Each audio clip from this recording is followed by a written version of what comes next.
एक चीज तो पहले से ही पता था कि आज शुरू में थोड़ा सा वेदर खराब रहेगा। कल से कल जितना सूटेबल कंडीशन था बैटिंग के लिए उतना आज शुरू में नहीं होगा। और जैसे ही दो सेट बैट्समैन आउट हुए हैं, एक बहुत बड़ा कोलैप्स था। चलो बहुत मेहनत करने के बाद, बहुत घिसने के बाद शोएब बशीर का वो ओवर था जहां पे एक flat head delivery Shubman Gill ball की पिच पे पहुंच नहीं पाया, बड़ा शॉट खेलने के उधर वो आउट हो गया। ब्रिलियंट नॉक 147 रन का। और बशीर के अगली ओवर पे उसने ऋषभ पंत को भी स्टंप कर दिया था ऑफ स्पिन डाल के, जहां पे जेमी स्मिथ ने इजी चांस मिस कर दिया, उधर ऋषभ पंत बच गया। करुण ने रहता है बैटिंग करने के लिए, ठीक है। कल मैंने ये चीज कहा था कि मैं बहुत ज्यादा एक्साइटेड हूं करुण नेर को देखने के लिए। और मैं चाहता हूं वो अच्छा करे, क्योंकि बहुत इंपॉर्टेंट है करुण नेर के लिए भी और बाकी लोग जो करुण नेर की तरफ देख रहे हैं एज एन एग्जाम्पल। क्योंकि बिल्कुल आसान नहीं होता कि आप 8 साल बाद टीम में कमबैक करो, भी टेस्ट फॉर्मेट में 8 साल बाद। तो अगर आप अच्छा नहीं करोगे, आज के दिन जमाने में जो होता है कि सब मजाक ही उड़ाएंगे, एक इनिंग्स के बेसिस पे ही ड्रॉ होने लग जाएंगे, ठीक है। तो बहुत जरूरी था करुण ने अच्छा करे। करुण ने आता है एक आउटसाइड ऑफ डिलीवरी, थोड़ा सा बॉल बाहर मूव होता है, दूर से ड्राइव करता है, शॉर्ट कवर पे ओली पोप का बेहतरीन कैच, डक पे आउट हो गया है। और ये चीज मैं पहले भी कह रहा था, थोड़ा सा पेशेंस चाहिए करुण नेर को, थोड़ा सा जल्दी करो। और आईपीएल के टाइम से दिख रहा था कि थोड़ा सा जल्दी में मतलब खुद को प्रूव करने के लिए बहुत टाइम है। होपफुली बाकी के मैचेस पे, बाकी की इनिंग्स पे बहुत अच्छा करेंगे। उधर वो करुण ने आउट हो गया, फिर टांग आता है एक बॉल जो गिर के शार्पली अंदर आया इन स्विंगर। ऋषभ पंत थोड़ा शफल होकर खेल रहा था, जब से बेन स्टोक आज बॉल डलाया तब से ऋषभ पंत थोड़ा शफल होकर ऑफसाइड पे आके लेग साइड पे खेलने की कोशिश कर रहा था, शफल हुआ, उसको कुछ समझ में नहीं आया, प्लम्ड हो गया वो। हालांकि once again brilliant brilliant century. 134 run का एक बेहतरीन नॉक था, 124 पे आउट हो जाता अगर वो स्टंपिंग मिस नहीं करता, but once again brilliant knock. उसके बाद जो कोलैप्स हुआ है, 430 फॉर 3 था इंडिया जब ऋषभ पंत और शुभमन गिल बैटिंग कर रहा था, उधर से 471 पे ऑल आउट। बहुत ही खराब लगा ये चीज। क्योंकि ऐसा नहीं है, अगर वो छोटा सा फेस छोड़ दो जहां पे थोड़ा बहुत बॉल स्विंग हो रहा था, अगर थोड़ा बहुत पेशेंस दिखाता तो इधर से इंडिया और भी बहुत लंबा कर सकता था इस बैटिंग को। शार्दुल ठाकुर आता है लॉन्च से पहले, लास्ट ओवर बेन स्टोक का दूर का बॉल, थोड़ा सा बॉल बाहर मूव हुआ, वो दूर से ड्राइव कर गया। जडेजा सिंगल लेने के चक्कर में प्लेडन हो गया। और दोनों से मैं इसलिए थोड़ा सा डिसअपॉइंट हूं क्योंकि विकेट थ्रो किया, इतना खास कुछ बॉल था नहीं। तो जो मेंटेलिटी चाहिए था ऐसे सिचुएशन पे बैटिंग करने का, वो मेंटेलिटी थोड़ा बहुत मुझे वीक लगा कि दोनों थोड़ा बहुत बेटर तरीके से सिचुएशन को हैंडल कर सकते थे, दोनों सिचुएशन को हैंडल नहीं कर पाए। बॉल किसी का भी खास नहीं था। और जो मैं कह रहा था कि आजकल सब एक्सपेक्ट कर रहे हैं कि जो भी ऊपर है या जो भी अच्छा है, जिसको भी मौका मिले उसको कैसे नीचे करे। क्योंकि अगर कोई तो उठ के आएगा ना कि इससे बेटर तो नीतीश कुमार रेड्डी था, शार्दुल ठाकुर को क्यों खिलाया। कोई बोलेगा इससे बेटर तो वॉशिंगटन सुंदर था, जडेजा को क्यों खिलाया। तो आपको जब भी मौका मिल रहा है आपको अच्छा करना पड़ेगा, स्पेशली ऐसे सिचुएशन में। मैं जडेजा से थोड़ा सा बेटर एक्सपेक्ट करता हूँ। जडेजा को टिलेंडर के साथ कैसे बैटिंग करना है वो थोड़ा सा उस पर इंप्रूव करना चाहिए कि सिंगल कैसे बेटर तरीके से हैंडल कर सकता है, थोड़ा सा बाउंड्री कैसे मार दे जब टिलेंडर के साथ खेल रहा है, वो थोड़ा अगर जडेजा जडेजा बेटर करेगा तो अच्छा रहेगा। और शार्दुल ठाकुर उसका एक है कि जब कोई चलता नहीं है तब शार्दुल ठाकुर अच्छा बैटिंग करता है, जब सब कोई चल रहा है फिर शार्दुल ठाकुर ऐसा ही करता है। लेकिन फिर भी मैं इन दोनों से इतना ज्यादा डिसअपॉइंटेड नहीं हूं जितना मैं करुण नेर से हुआ हूं उस शॉट से। फिर भी 471 एक बहुत अच्छा स्कोर था। खराब मतलब 430 पे 3 से 471 खराब लग रहा है, फिर भी 471 कम नहीं होता है, ठीक है। इंग्लैंड बैटिंग करने आता है पहले ओवर जसप्रीत बुमराह का, एक बॉल जैक क्रॉली को जो लगा एंगल करके अंदर आएगा, पीच होके सीधा होके निकल गया ऐसे एस की शेप से। मतलब अगर आप जैक क्रॉली को थोड़ा बहुत भी उसको ब्लेम नहीं कर सकते हो, इस बॉल पे कोई भी आउट हो जाता, कोई भी। अगर आप ऋषभ पंत का मूवमेंट देखो इस बॉल पे, जैसे ही बॉल हाथ से रिलीज हुआ जसप्रीत बुमराह का, Rishabh Pant down the leg move हो रहा था, उसको भी लगा कि बॉल गिर के अंदर ही आएगा। अगर आप हाईलाइट पे जाकर देखोगे करुण नेर का बेहतरीन कैच था। अगर आप हाईलाइट पे देखोगे जहां पे करुण नेर के पास बॉल जा रहा है, ऋषभ पंत स्टंप के साथ अलाइन है ही नहीं, वो लेग साइड पे मूव हुआ है। आउटस्टैंडिंग बॉल बुमराह का उसी स्पेल में 7th ओवर में। और एक कैच था बैन डकर का जो गली पे जडेजा ने इजी कैच छोड़ दिया, और जडेजा से एक्सपेक्ट करते नहीं हो, इजी कैच था जडेजा के लिए, मतलब सिटर था, आंख बंद करके पकड़ना चाहिए था। फील्डिंग आज के दिन बहुत सारी चीज, मैं नहीं कर रहा हूं कि इंडिया बहुत पीछे आ गया टेस्ट मैच में, अभी इंग्लैंड बहुत आगे चला गया, मैच बहुत ही इवनली बैलेंस्ड है। लेकिन आज के दिन बहुत सारी चीज इंडिया ने खराब की है। फील्डिंग बहुत ही स्लॉपी था। इनफैक्ट जसवाल गली पे एक इजी कैच छोड़ देता है ओली पोप का, और दोनों कैचेस बहुत कॉस्टली पड़ा इंडिया को। बेन डकेट का कैच जडेजा 15 रन पे छोड़ा, जब बेन डकेट 15 पे था उधर से वो कितना 62 बना के गया।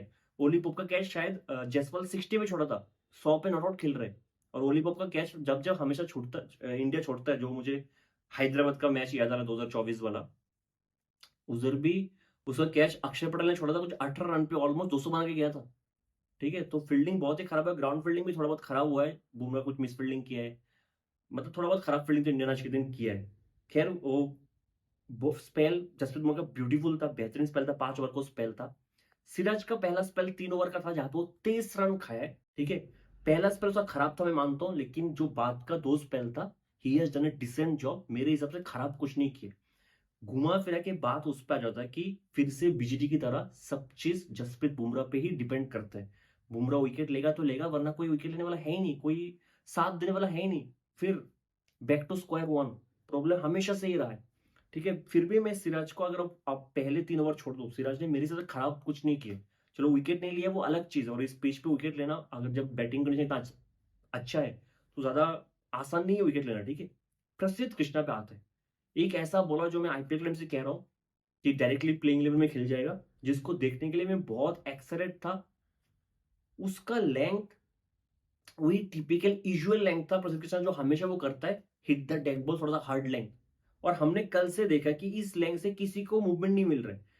क्यों कल बेन स्टोक्स इतना अच्छा कर रहा था, क्योंकि बेन स्टोक्स हार्ड लेंथ पे बॉलिंग डाला नहीं है, उसने गुड लेंथ पे बॉलिंग डाला है। अगर आप टंग को देखो या फिर ओक्स को देखो या फिर कर्स को देखो, कल के दिन ज्यादातर उन्होंने कोशिश की है कि हिट द डेक डाल के कुछ करे। हमने इन 2 दिन में इतना तो समझ लिया कि इस पिच पे आप डेक को हिट करके आपको कुछ मूवमेंट मिलेगा ही नहीं। और जब जब प्रसिद्ध ने थोड़ा ट्राई किया कि ऊपर करे, बहुत ही ऊपर किया, ओवर पिच कर बहुत मार खाया, कितना ऑलमोस्ट 6 के रन रेट से मार खा रहा है प्रसिद्ध कृष्णा, है ना। ठीक है, टाइम है अभी, पूरा सीरीज अभी तो सीरीज शुरू, आज दूसरा दिन है। ठीक है, इतना ज्यादा ब्लेम करना सही नहीं रहेगा। फिर भी आज के दिन अगर देखो, लाइन फिर भी सही था, लेंथ बहुत खराब था, जो पिच के साथ एडजस्ट नहीं कर पाया। और डब्ल्यूटीसी फाइनल में भी मुझे यही प्रॉब्लम हेजलवुड से था, जो पिच शायद, मतलब हेजलवुड को बोलने के लिए मेरे कोई होता नहीं, हुई is one of the best, है ना, आज के जनरेशन तो वन ऑफ द बेस्ट है तीनों फॉर्मेट मिला के। फिर भी जिस हिसाब से हेजलवुड को उस लॉर्ड्स पे बॉलिंग डालना चाहिए था, वो पिच के हिसाब से हेजलवुड ने उतना खास किया नहीं है। वो लेंथ सेम प्रॉब्लम आज प्रसिद्ध के साथ था, बहुत मार खाया वो। फिर बुमराह आता है सेकंड स्पेल लेके, टी के बाद। ठीक है, टी के बाद सेकंड स्पेल लेके आता है, एक बॉल जो थोड़ा सा सीम पे गिर के अंदर आता है, बेन डकेट ड्राइव करता है इनसाइड एज पे, वो खा गया 62 पे ऑल आउट। 15 पे आउट हो सकता था, 62 पे वो आउट हुआ बेन डकेट, हालांकि बेहतरीन नॉक खेल के गया है। वन सेकंड, बुमराह का जो पहला दो स्पेल था, 5 ओवर का था, टी ब्रेक से पहले एक ओवर उसने डाल दिया था बुमराह ने। तो बुमराह का तो वर्कलोड मैनेजमेंट शुभमन गिल ने ठीक से मैनेज किया। अब कैप्टनसी पे आते हैं। ठीक है, मेरे हिसाब से शार्दुल ठाकुर एक ऐसा बॉलर है जिसको आप न्यू बॉल देना चाहोगे, और कोई भी कैप्टन यही कोशिश करेगा, क्योंकि शार्दुल ठाकुर वो बॉलर नहीं है ना कि बॉल सॉफ्ट हो जाएगा, उसके शोल्डर पे इतना दम नहीं है कि वो एफर्ट बॉल डालेगा। आप शार्दुल ठाकुर से वो एक्सपेक्ट नहीं करते कि पिच पे कुछ नहीं है, शार्दुल ठाकुर सॉफ्ट बॉल के साथ पुराने बॉल से आएगा और एफर्ट बॉल डालेगा बार बार। शार्दुल ठाकुर ऐसा बॉलर नहीं है। शार्दुल बेस्ट तभी करता है जब आप उसको न्यू बॉल दोगे, थोड़ा सा ओवरकस्ट कंडीशन रहेगा, थोड़ा सा सिचुएशन फेवर करेगा एटलीस्ट। मतलब शार्दुल का पहला ओवर कौन सा ओवर में आया था, 40th ओवर में आया शार्दुल का पहला over, which according to me is a bizarre decision। अब मैं गिल को ब्लेम नहीं कर रहा हूं, क्योंकि उसका पहला दिन एज ए कैप्टन, मतलब एज ए फील्डिंग कैप्टन। ठीक है, पहला दिन है, गंभीर साहब है, बॉलिंग कोच है, बहुत सारे लोग हैं, क्या उन्होंने भी एक बार एक बोलने की कोशिश नहीं की कि शार्दुल को शायद आप न्यू बॉल से ला सकते थे। चलो सिराज अपना दूसरा न्यू बॉल बोल रहे, एक बुमराह एक सिराज, मानतो सिराज का 3 ओवर का स्पेल खराब गया, तो मेरे हिसाब से फर्स्ट चेंज पे शार्दुल ठाकुर को ओवर होना चाहिए था, जहां पे आपने प्रसिद्ध को लाया। प्रसिद्ध एफर्ट बॉल डाल सकता है, उसके शोल्डर पे वो दम है कि सॉफ्ट बॉल से हार्ड बॉल डाल सकता है। ठीक है, लेकिन शार्दुल वो बॉलर नहीं है ना। चलो आपने प्रसिद्ध को ट्राई कर ली, उसके बाद भी आप जडेजा को लेके आए। ठीक है, वो प्लान भी थोड़ा बहुत मुझे समझ में आता है कि शायद प्लान ए था शुभमन गिल का, कि जडेजा अगर आएगा तो बेन डकेट, क्योंकि स्वीप रिवर्स स्वीप बहुत करते हैं, इनफैक्ट ओली पोप भी स्वीप रिवर्स स्वीप बहुत करते हैं, तो थोड़ा रिस्क लेने की कोशिश करे, उधर से एक विकेट प्रोड्यूस हो जाए, इसलिए आपने जडेजा को पहले लाए। लेकिन 40 ओवर तक शार्दुल ठाकुर को रोक के लाना, और तब लाना जब बॉल बिल्कुल सॉफ्ट है, I mean it's a big question mark मेरे हिसाब से। अगर किसी के पास ये लॉजिक है समझाने का, क्यों शार्दुल ठाकुर को रोक कर रखी थी देर तक, दे कैन कमेंट। मुझे मेरे हिसाब से थोड़ा बहुत इधर खराब कैप्टेंसी या फिर मैनेजमेंट ने जो भी डिसीजन लिया थोड़ा सा खराब था, मेरे समझ से बाहर था। शार्दुल ठाकुर वो बॉलर नहीं है। मैं ये नहीं कह रहा हूँ कि शार्दुल ठाकुर अगर फर्स्ट चेंज में आता न्यू बॉल के साथ इंग्लैंड का सब बैट्समैन आउट हो जाता, ऐसा नहीं कह रहा हूँ। शार्दुल ठाकुर कब अच्छा करेगा किसी को नहीं पता, है ना। शार्दुल ठाकुर वो बॉलर है जो खराब बॉल डाल के फुल टॉस डाल के भी विकेट ले सकता है, या फिर अच्छे बॉल डाल के भी मार खा सकते हैं। शार्दुल को डिकोड करना बहुत ही मुश्किल है, one of the toughest bowler मैं ये कहूंगा, जिसको डिकोड करना मुश्किल, कि शार्दुल करेगा क्या किसी को नहीं पता होता। ठीक है, फिर भी एज ए कैप्टन आप यही कोशिश करते हो कि जो जिसका बेस्ट स्ट्रेंथ है मैं तब उसको देके फिर उसका पोटेंशियल निकालूं, ठीक है। उसके बाद आप थोड़ा आउट ऑफ बॉक्स सोच सकते हो, मतलब 40th ओवर तक रुकना, शार्दुल को रोक के रखना मेरे हिसाब से थोड़ा सा बाहर था। फिर दिन खत्म होते होते बुमराह का थर्ड स्पेल आता है, बुमराह आता है, Joe Root outside off delivery, 1 second जो बॉल गिर के थोड़ा सा स्ट्रेट हुआ है, थोड़ा सा बाहर गया है, थोड़ा सा एक्स्ट्रा बाउंस, थोड़ा सा back of the line delivery, जो रूट खड़े खड़े, क्योंकि वो बिहाइंड द स्क्वायर टेस्ट में बहुत रन बनाते हैं, बिहाइंड द स्क्वायर खेलने गया, गाइड करने की कोशिश किया, आउटसाइड एज पे सीधा करुणा के हाथ पे मार बैठा। मतलब जो रूट के लिए रेस्पेक्ट तो बहुत है, one of the best test batsman this generation, one of the best. मतलब सब कह रहे हैं कि सचिन का रन का रिकॉर्ड तोड़ देगा, तोड़ भी सकते हैं, नो डाउट इन दैट, बहुत अच्छा बैट्समैन है। लेकिन जब बुमराह के सामने आता है ना, ऐसा लगता है कि बहुत ही मामूली, बहुत ही बिलो एवरेज बैट्समैन है। अगर आप बुमराह के सामने, मैं स्टैट्स चेक नहीं कर रहा, होगा स्टैट्स, एवरेज शायद 29 का है बुमराह के सामने उसका टेस्ट में, 29 फिर भी इतना खराब नहीं है। बुमराह के सामने बहुत लोगों का 10-12 का भी एवरेज हो सकता है। फिर भी जो रूट के हिसाब से जिस स्टैंडर्ड का बैट्समैन जो रूट है, मैंने स्टीव स्मिथ और बुमराह का एवरेज स्टैट्स चेक नहीं किया, लेकिन फिर भी अगर स्टीव स्मिथ उतना रन नहीं बनाता है बुमराह को, वो हैंडल कर लेता है बुमराह को। आप समझ रहे हो एक चीज, उसका डिफेंस सॉलिड है बुमराह के अगेंस्ट, मतलब टेक्निक है नहीं, फिर भी वो मैनेज कर लेते हैं। जब जब मैं रूट को देखता हूँ बुमराह के सामने, मुझे ऐसा लगता है कि अभी आउट हो जाएगा, अभी आउट हो जाएगा, अभी आउट हो जाएगा, जो बहुत ही खराब दिखता है देखने में, ठीक है। मैं नहीं कह रहा हूँ, मैं चाहता हूँ कि रूट सेंचुरी मार दे, नहीं, फिर भी अगर आप इतना बड़े बैट्समैन हो and you are facing the best bowler, फिर वो देखना चाहिए आपकी बैटिंग पे। बहुत ही ऑर्डिनरी, और बुमराह की स्पेशलिटी है, कोई भी अच्छा बैट्समैन को देख के ऐसा लगता है कि जिंदगी में बैट पकड़ा ही नहीं, और जो रोड बुमराह के सामने ऐसे लगता है कि जिंदगी में बैट पकड़ा ही नहीं है। चाहे वो इंडिया वाला सीरीज देख लो, 5 मैच का जो सीरीज टेस्ट मैच हुआ था, उधर भी रिवर्स हुई, इधर उधर करते करते बहुत सारे बॉल पे आउट है। बहुत ही खराब शॉट जो रूट को अपसेट होना चाहिए, जहां पे विकेट प्रोड्यूस नहीं हो रहा था, उसने विकेट दिया है। 1 सेकेंड बुमराह 3 स्पेल में 3 विकेट, है ना। उसमें से भी पहले स्पेल में 2 विकेट मिल जाता अगर इसका कैच बेंडेकर कैच जडेजा पकड़ लेता, और फिर ओलीपप का भी कैच सेकंड स्पेल में 2 विकेट होता अगर ओलीपप का कैच जसवाल पकड़ लेता। थर्ड स्पेल में रूट को आउट किया, थर्ड स्पेल में भी 2 विकेट होता बुमराह का। हैरी ब्रूक जनरेशनल टैलेंट, ठीक है। अब तो ये चीज, मतलब ये सीरीज में लास्ट सीरीज मान रहा हूं मेरे हिसाब से, हैरी ब्रूक को जज करने के लिए, रेट करने के लिए, क्योंकि मैं हैरी ब्रूक को जब जब देखता हूँ लगता है कि अच्छा कर सकता है। फिर जब लोग कहते हैं कि इसे पाकिस्तान के पिच पे अच्छा करता है, उससे मैं अभी तक 100% सहमत नहीं हूं। क्योंकि मुझे लगता है कि है, टैलेंट है, लेकिन फिर जो आज किया, बुमराह आया, दिन का लास्ट ओवर, एक एफर्ट बॉल डाला, पता लग रहा है शोल्डर से जोर से एफर्ट बॉल डाला, शॉर्ट बॉल उसमें सीधा खड़ा कर दिया। सिराज का बेहतरीन कैच था, वो तो बच गया कि नो बॉल था, एक एक ओवर में 2-2 नो बॉल डाला है बुमराह ने, ठीक है। बुमराह का कुछ बुरा कहने का मन भी नहीं करता, ठीक है, वरना हैरी ब्रूक आउट था।